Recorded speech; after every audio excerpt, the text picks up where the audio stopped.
Okay. Great morning, holy brothers! Thank you so much again for joining us on our pathway to peace in the Garden of Peace. If you're following along, it's 2:13 inside.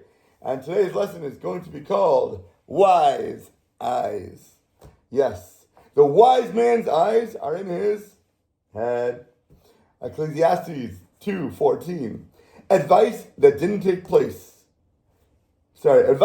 place peace above almost everything else destroyed this man's family and his religious observance.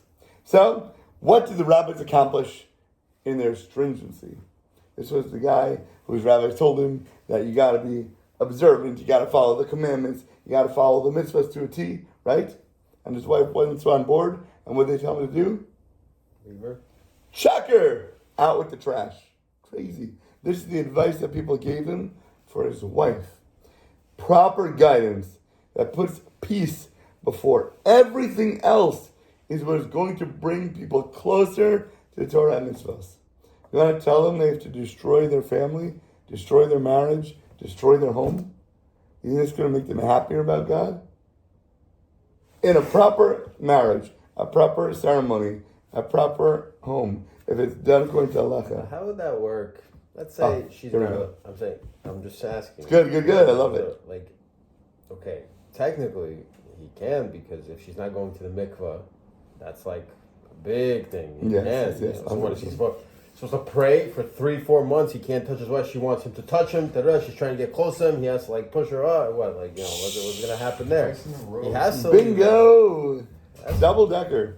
Great. So yes, we had a question before, and the question was, what if your wife tells you to murder somebody, right?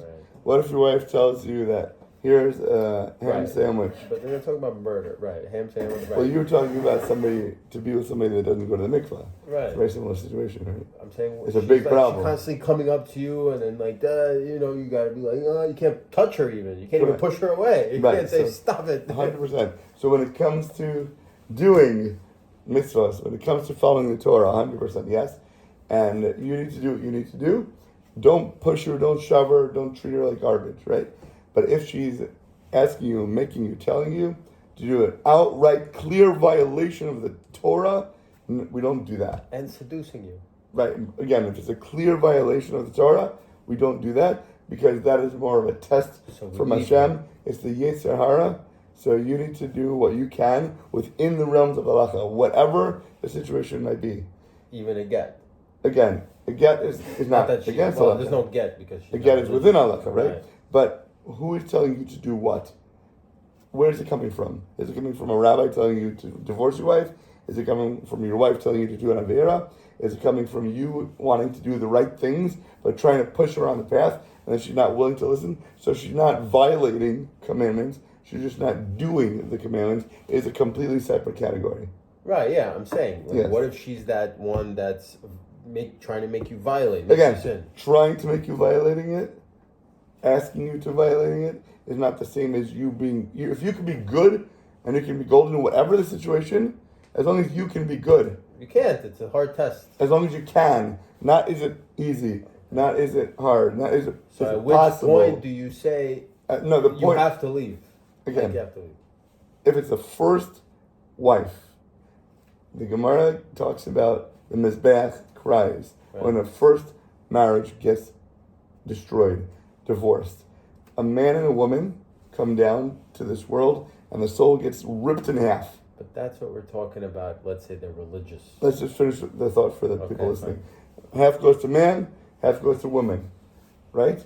And our mission is to join that back together, to unify your soul, to do everything in this world that you are here to accomplish, to make your tikkun, to make your correction, right? Mm-hmm. The only way that you know how to be a perfect person is by looking at your wife, by seeing the mirror, by understanding where you need to perfect yourselves.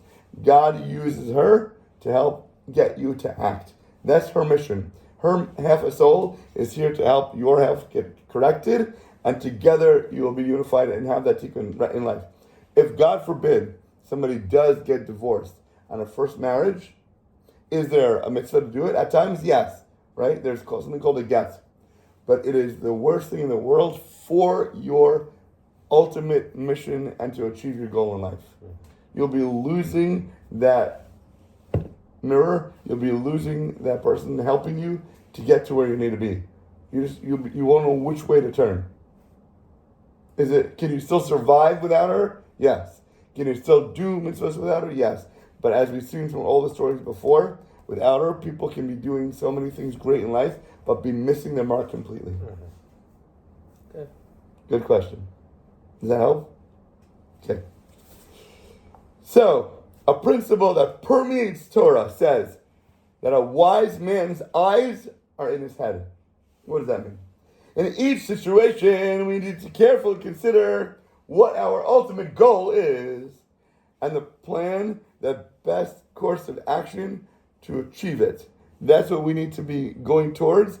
If we have a fork in the road, which way is going to help get me closer, faster, and the right way? If I want to go straight and one goes to the right, one goes to the left, which one's coming back closer? Am I putting more time and more effort the wrong way? Or am I doing what I'm here for and I'm accomplishing my goal? Being stubborn and dogmatic rarely gets us anywhere, not even on the wrong path. You're just not even moving. You might even be going backwards and then having to double track and double back on your track. It indicates a lack of forethought and peace of mind. The Gemara requires a person to breach and violate and break Shabbos in order to what? What are you allowed to break Shabbos for? Save a life. Saving a life. But you can't break, but I can't violate the Torah. I can't violate the mitzvahs. What are you talking about? It says clear as day. There are 39 things you're not allowed to do. Completely prohibited. But guess what? There are times it is not only allowed, but encouraged, and that is the proper path. In order to observe Shabbos, sometimes it's required to break it. My wife is what? OBGYN doctor. How many times a month is she on call on Friday, Shabbos, Sunday? That means that a woman is going into labor, having a baby, and in order to make that woman and her baby safe, to save her life, to bring new life in the world, she's required to answer her phone, drive it on Shabbos. How many things while she's doing the delivery are completely breaking Shabbos, outrightly violating it? But her Shomer Shabbos, her keeping of the Shabbos, is driving on Shabbos, is answering her phone call. That's the way she's keeping Shabbos, by saving lives, by bringing life into the world. It's not a violation. It's the highest form of keeping Shabbos for her, not for you, for her. Tractate Yuma 85 says, break one Shabbos for him in order for him to keep many more Shabbos. If you don't see that person's life, you say, no, I have to be strict. It's the letter of the law. I can't jump in the water on Shabbos because somebody's drowning.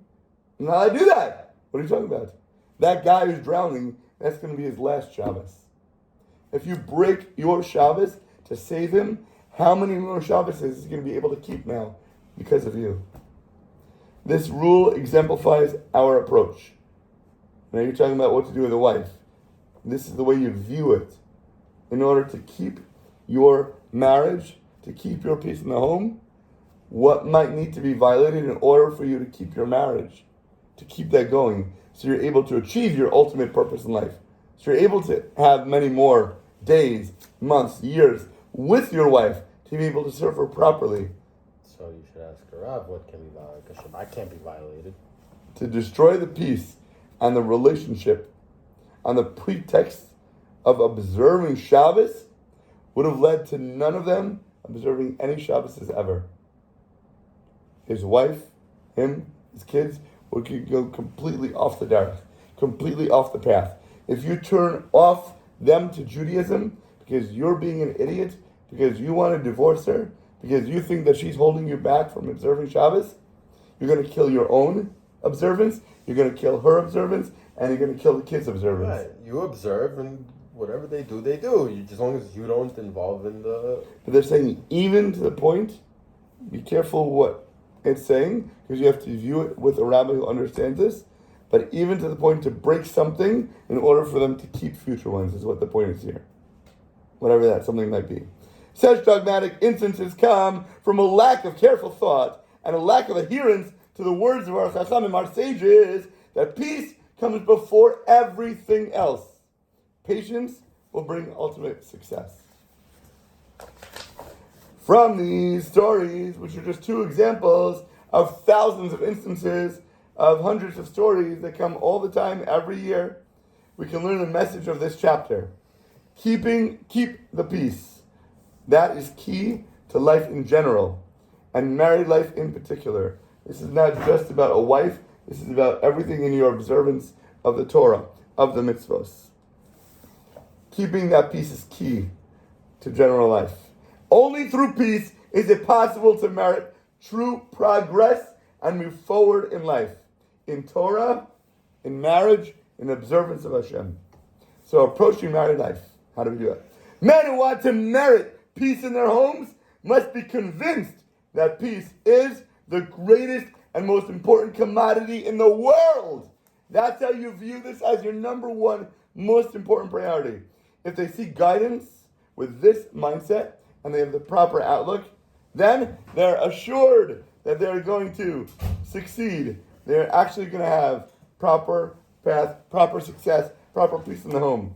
No book, no lecture, no rabbi, no great guidance will help anyone that is not willing to understand and view peace as their number one priority. Otherwise, everything else is going to be completely skewed with how you're viewing it. One should learn this lesson. One should review this book. One should keep listening to these teachings online with the knowledge and belief that peace in the home, number one, baby.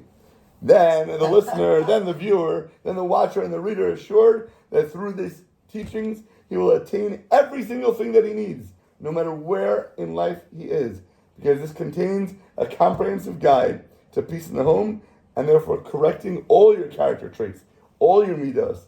Your full tikkun in life is going to come from this. Chapter 10! Moving right along. Page 215. The main test of our faith, the main test of absolute emunah, occurs in our homes. If you don't understand, this is where you're going to be tested every single moment of every single day. You got another thing coming for you. But when you're doing good and you're acting properly, God does see, He does reward you, He does make things even easier for you, right, Jay? When you're doing the right things.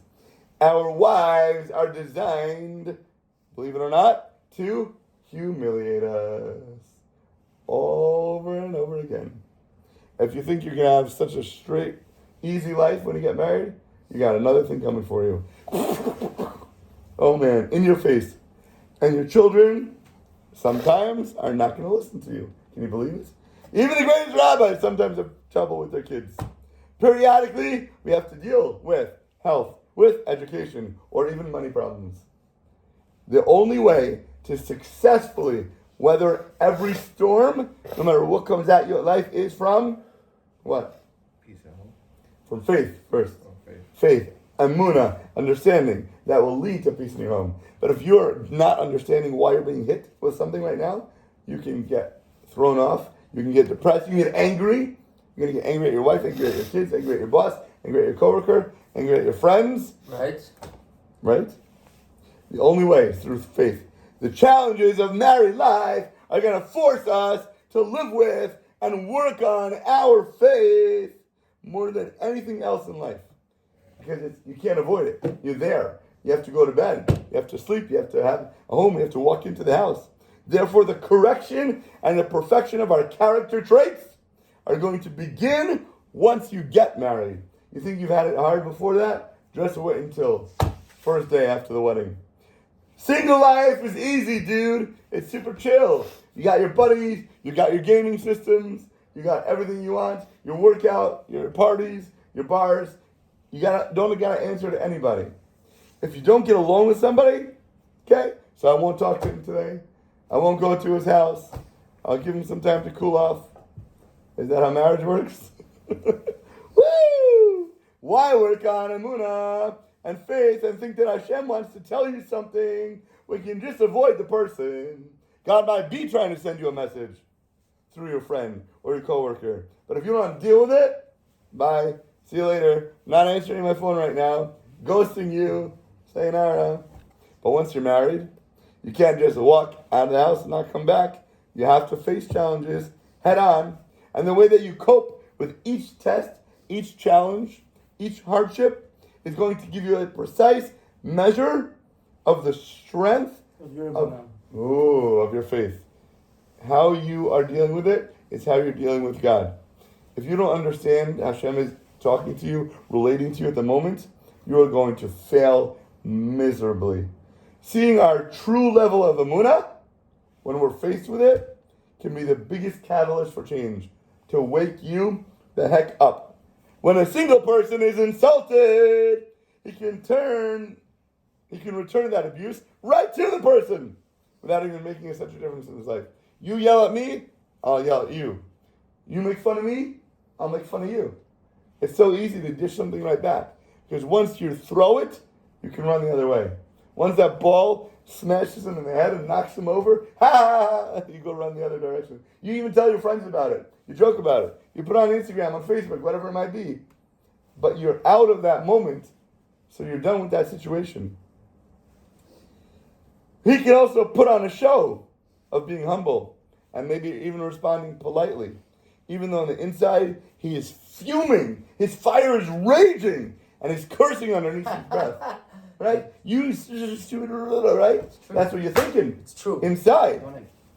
You can even say something nicely, but not mean it inside. He doesn't have this problem, seriously. No, I'm not joking. Here, some people are so much better at it than others, 100%. But when a man is humiliated by his wife or his kids in his own home, that's when the true character is going to be revealed. Can't hide it anymore. This is it. The way he reacts has long-reaching repercussions. If he has a temper, it's going to bubble to the surface. If he hurts anyone, verbally or physically, he's going to sit with them at the breakfast table that next morning. And then you're going to have to deal with how the kids are. You yelled at your kid at night, you traumatize them, you smack them, and then the kid wakes up and he doesn't want to talk to you because he's hurt by you. And now that's going to carry over. It depends how old the kid is. It depends how mature the kid is. It depends what kind of teenager you're going with, what kind of hormones they're going through, right? They go ups and downs, and you have to learn how to keep level. Not just to fake it, not just to put on a facade, but deep down inside, if you are connected to Hashem, you're going to be happy. You're going to see it as a way for me to grow. And how can I deal with this situation? So if your 2-year-old slaps you in the face, you smack him back! That's from Hashem? You got to discipline him, though. You can't let him. Of course you discipline. But what does the Rambam say? 2-year-old? What do you mean? Discipline a 2-year-old. How do you discipline a baby dog? So basic. I don't know 2-year-old, but once he reaches the age, you just gotta say no. You hold their hand, say no. Everyone, Jewish or not Jewish, has advice how to deal with kids, right? Yeah, but 2 years old is everyone on their level. Yeah. You might laugh at it and say, that's not a nice thing, But the question is, how do you react, right? So 2-year-old, I have almost a 1-year-old. I started disciplining him. If somebody pees on the carpet, he knows already. You don't put that. You don't put a hand in the fire. You don't pee on the floor. There are things you gotta teach them. Again, forget your wife, forget your kids. Let's go further out into the world. You're stuck at a red light and somebody bumps you because they weren't paying attention, they weren't on the phone texting. Right? Yes. Is that from Hashem? Yes. Okay, so if somebody who has nothing to do with you at all in your life, God allowed it to happen. The question is, not allowed it, make it even better. He wanted it to happen. Made it happen. Okay, but the question is, what should your reaction be when it comes to your wife, right? So God made it happen to me. Should I hit her back or should I let it go? When a Hamas terrorist comes and hits you with a knife, should you, God, let it go? So please continue. Stabs you. Do you have an obligation in the Torah to protect your life? Yeah. Do you have an obligation to make your body healthy? Not to put cigarettes, not to put liquor, not to put everything. God gives you a machine. Keep your body to run well. Yes.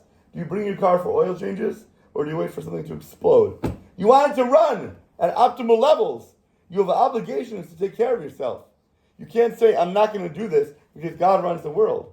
You don't put a blindfold on and walk onto a highway into oncoming traffic and say, but God's going to save me. God, no. You have an obligation to do in this world mean, if you're on a very, very high level. I'm saying, but you still have obligations, correct? You might be saved. The ocean. Yes. With the oars. You might be saved, but you also might be punished for doing that thing, right? So everything in the world, your kids, your wife, your coworker, everybody at a red light, all brought to you by God. So how are you supposed to know how to react? If everybody has different reactions, how do you know what's the proper Good. for you? Forget everybody else in the world. You have a VR headset. It's the coolest thing in the world now. What these people are walking around with, right? These Apple, whatever they're called. The VR headsets. They don't call them VR Apple because they don't want to get sued. Ray-Ban teamed up with Facebook. So imagine you're walking around in your augmented reality, and everything that comes on your screen was either designed by you, designed by the people who made the gaming system, but everything is put there by them. It doesn't randomly happen that things are popped up and generated out of nowhere. Something is coded, every single thing. You have to view this world as you are walking around with a headset. And everything you see is put there by God. Pretend nobody else exists in your world. It's you and God. And everything you see, everything you hear, everything you come in contact with is designed by Him for a purpose. And not only just for a purpose, but because He loves you. And because He's doing what's best for you. And He wants you to be the best person that you can be. So every challenge you're faced with, every obstacle you come across, is only here to help you react in the right way, filled with faith, and not, the Rambam says, two things you can never have in your life. Never, under any circumstances. What are they? Anger and arrogance. That means when somebody does something to get you angry, like your kid or anybody, you cannot be filled with rage. Do you have to teach them a lesson? Yes. But are you allowed to be angry while you're teaching them a lesson? No. Never. Anger, but not you can show it as an act. But fear. God knows inside what you're feeling. Right. And that's where your faith comes in. And with that, have an awesome day, Shisli. Good morning, Holy Brother.